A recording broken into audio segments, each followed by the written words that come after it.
அப்பு, என்னடா செமையா பரதநாட்டியம் ஆடிக்கிட்டு இருக்க?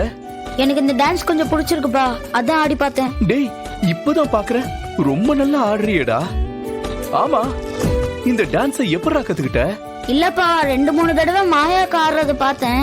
ஆ, எனக்கு ஸ்கூல் முடிச்சிட்டு மாயாக்காவோட டான்ஸ் ஸ்கூலுக்கு போனால, ஆமா, அங்க பார்த்து கத்துக்கிட்டேன்பா. 2-3 தடவை தான் பாத்திருக்க.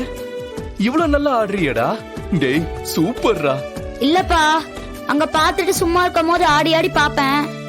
அம்மாக்கு டான்ஸ் ஆடுறதுனா பிடிக்காது இல்லையா, அதான் அம்மா இல்லாத போது ஆடி பாப்பேன். டேய், அப்பாவுக்கு உன் டான்ஸ் பார்க்கணும் போல இருக்கு. இன்னும் கொஞ்சம் ஆடி காட்டுறியா? சரிப்பா. ஆடுற ஆடுற ஆடுற, பாக்குறேன்டா.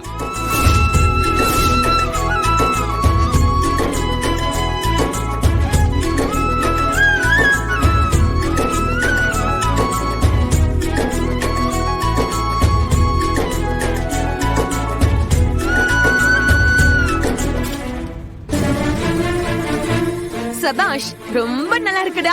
ஹே, உனக்கு என்ன பைத்தியம் பிடிச்சிருக்கா? எதுக்காக இப்ப பாட்டு நிப்பாட்டின? எனக்கு பைத்தியம் பிடிக்கல, உங்களுக்கு உங்க பையனுக்கு தான் பைத்தியம் பிடிச்சிட்டு இருக்கு. படிக்கிற பையனை போய் பரதநாட்டியம் ஆட சொல்லி பாத்துட்டு இருக்கீங்களா? கொஞ்சம் கூட அறிவில்ல? ஏய், என்ன வாய் நீளுது? பின்ன என்னங்க, இவனை நான் டாக்டர் ஆக்கி பாக்கணும்னு ஆசைப்பட்டுட்டு இருக்கேன். அதனால தானே நான் இவனை டான்ஸ் ஆடக்கூடாதுன்னு சொல்லிட்டு இருக்கேன். நீங்க என்னடானா அவன் நாட்டியம் ஆடுறத பார்த்து ரசிச்சிட்டு இருக்கீங்க. ஏய், இதுல என்னடி தப்பு இருக்கு? அவனுக்கு பிடிச்சிருக்கு, அவன் ஆடுறா.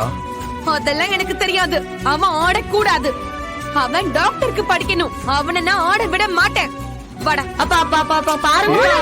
விடு, கைய விடு, கைய விடு முதல்ல. அவன் ஆடுவான். உன்னால என்ன பண்ண முடியுமோ பண்ணிக்கொடி. முதல்ல நீ ரூமை விட்டு வெளில போ. போங்கறல. ஏய், போ போன்னு சொன்னா நின்னு பாத்துக்கிட்டு. டேய், நீ ஆடுறா, நான் பாட்டு போடுறேன்.